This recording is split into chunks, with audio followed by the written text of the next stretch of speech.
Fato econômico, a economia além da conjuntura, de volta mais uma vez para a minha nova vinheta, de novo e mais uma vez, agora com o Super Moisés. Muito bem-vindo, Moisés. Você que é o nosso fundador também desse Fato Econômico, como é que tu tá? E depois vamos falar um pouco de economia IPCA 2025 e perspectiva para 2026. Tudo bom? Vamos lá, tudo bem? Que prazer estar aí de novo, né, para bater um papo com o meu professor, meu mestre, André da Silva Pereira, meu amigo. Então, a gente está aí para falar sobre o IPCA de 2025. Eu fiz questão, né, de participar aqui, até provoquei o André, porque durante o ano todo de 2025 a gente falou do IPCA e estava naquela expectativa. Será que vai vir para o teto da meta? Vai ficar abaixo? E ficou abaixo da meta, né? Então, a gente tem que falar sobre isso. Muito interessante. Vinha ali em 2025 aquela ideia, 5,25%, depois foi para 5% de IPCA. Muita gente acreditava que não chegaria nem no teto da meta de 4,5%, e, para surpresa de todos, inclusive dos economistas, o IPCA fechou em 4,26%. Eu vou te apresentar alguns números, tá, Moisés? Ali da tabela 70-60, que está disponível ali no site do IBGE, onde ela vem mostrando alguns números, tá? O primeiro Isso é importante, eu acho que é importante tu falar esses números, porque a gente se pergunta o que aconteceu, né? Onde foi que baixou? Por que tinha essa expectativa aí de 5%, né, da inflação e fechou abaixo do teto da meta, que a gente falava tanto? O que aconteceu? O que mudou aí? Então, vamos lá. O que a gente tem aqui? Ó? E o índice geral para o Brasil em dezembro, para o ano de 2025, ele tem como dado ali no IBGE 4,26%. Se a gente olha o grupo alimentação e bebidas, ele dá um índice bem menor, 2,95%. Depois vamos bater um papo sobre isso daí. Alimentação em casa, uma alta de 1,43%. O arroz e o feijão prata ali do predileto do brasileiro teve deflação. O arroz com queda de 26,56% e o feijão preto com uma queda de 32,38%. Se a gente olha, por exemplo, um dos vilões ali de 2025, o tomate, fechou com uma alta de 4,38%. Tá? O que a gente tem mais interessante aqui? Energia elétrica, outro vilão do ano 2025. Vamos ver como é que vai se comportar em 2026, uma alta de aproximadamente 13%. Tá? Leite condensado, leite em pó, leite longa-vida, todos eles com uma deflação. Leite longa-vida com uma queda de quase 13%. Leite derivados com uma queda, uma deflação de 3,63%. Um outro vilão de 2025, ovo de galinha, com uma alta de 4% no ano de 2025. E o óleo de soja, né, a grande vedete da exportação brasileira, a soja, o óleo de soja teve uma alta de 3,23%. Então, vamos lá, Moisés. A gente tinha lá uma expectativa de inflação IPCA oficial 5%, 5,25%, teto da meta 4,5%, o centro da meta 3%, fechamos em 4,26%. Um produto ou outro, né, a gente olhando ali no dado do IBGE, na tabela 70-60, que vem desmembrado por produto, a gente vê que alguns produtos tiveram uma alta bem mais substancial. Mas alguns ficaram bem abaixo dos 4,16 e muitos deles com deflação. O que tu achou disso daí? Era esperado, não era esperado? Foi aquela surpresa? Né? Vamos lá, o que tu acha disso daí? Olha, uma coisa que a gente tem que analisar sempre é a tal da sazonalidade, né? Principalmente quando a gente vai analisar produtos.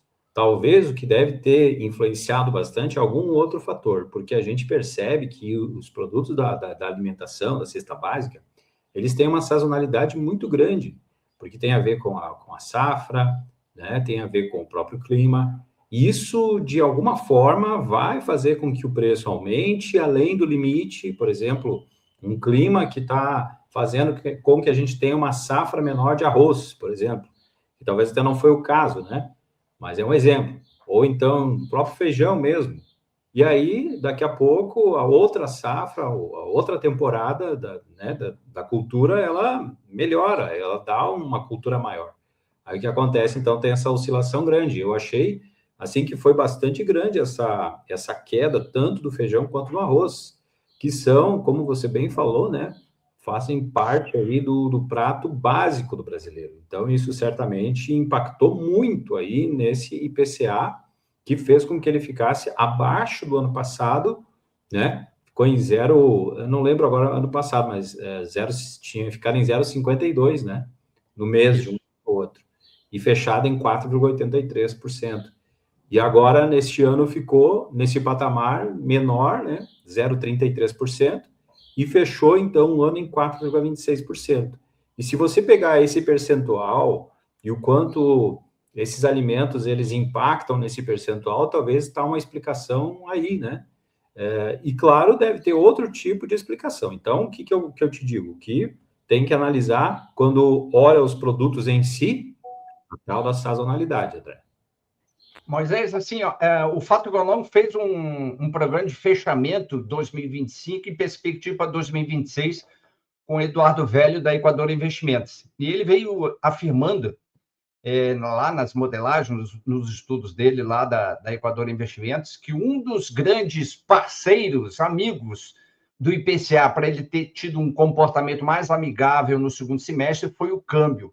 Tu concorda com isso, antes da gente passar para o Focus desse ano? O câmbio certamente é algo que é muito importante, né, nessa composição do IPCA, porque ele vai impactar em produtos que também têm a ver com a nossa cesta básica, né? E que compõem basicamente o IPCA. Os alimentos é um caso. Então, se o câmbio ele influenciou bastante, teve essa queda expressiva, né? Apesar de que tinha, lembra lá no início do ano, era 5,5%, agora está em 5,30%.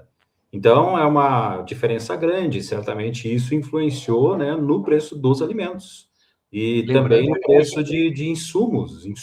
Lembrando, né? Moisés, que no início de 2025 o câmbio chegou quase a 6,30, ou na vizinhança de 6,30, né? Exatamente. Então, isso impacta muito. Também.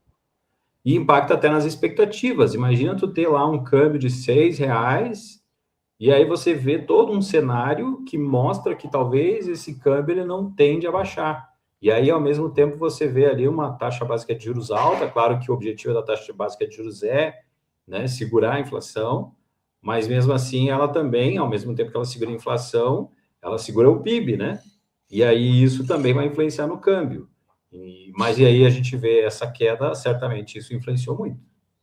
Além do endividamento público que aumenta em função dos títulos, né? Exato, a gente está analisando dois fatores aqui, né? Primeiro os produtos, agora o câmbio, mas é claro que se a gente vai olhar toda a conjuntura e tudo o que acontece aí no Brasil, né? Aí o programa ele fica bem extenso. Nós temos mais ou menos uma hora. Certamente com o Velho tu conseguiu conversar mais sobre esses assuntos aí. Então vamos lá. Compartilhando agora aqui a tela do Focus, do dia 9 de janeiro. O que tu pode apresentar ali? Se bem que tem muito sinal de igual, né? Aquela coisa, nada muda, muda nada. Mas o que tu tem ali de expectativas para esse ano 2026? A gente tem um ano eleitoral, muita confusão, muita incerteza na economia brasileira. Baixar o IPCA, né? 4,05%. De 4,10 para 4,05 e as demais variáveis mantido constante. Exatamente. O PIB de 1,8, o câmbio de 5,50 e a Selic de 12,25. Exatamente. Então, veja que nós temos ali dois fatores importantes ali, que é o IPCA em queda e a taxa básica de juros também em queda. Quer dizer, então, há uma tendência aí bem grande da gente ter, né, deflação em alguns outros produtos, né, que compõem, então, essa cesta dos produtos que formam o IPCA, provavelmente vão ter deflação, porque hoje nós temos uma taxa Selic de 15%, o IPCA de 4,26%, aí você baixa, né, tende, ou então expectativa de baixar a taxa básica de juros e também a inflação. Então, a gente vai ver mais deflação aí desses produtos que compõem o IPCA ao longo do ano. Tá, e para a gente fazer, então, o fechamento do Fato Econômico contigo, se tu tivesse que jogar a moedinha, cara ou coroa, o Selic cai em janeiro ou cai em março? O que tu aposta aí? Deve começar a cair em março. Então, isso aí, né? Fato Econômico e Economia na Conjuntura, mais uma vez com a super participação desse mega radialista economista Moisés Cristiano.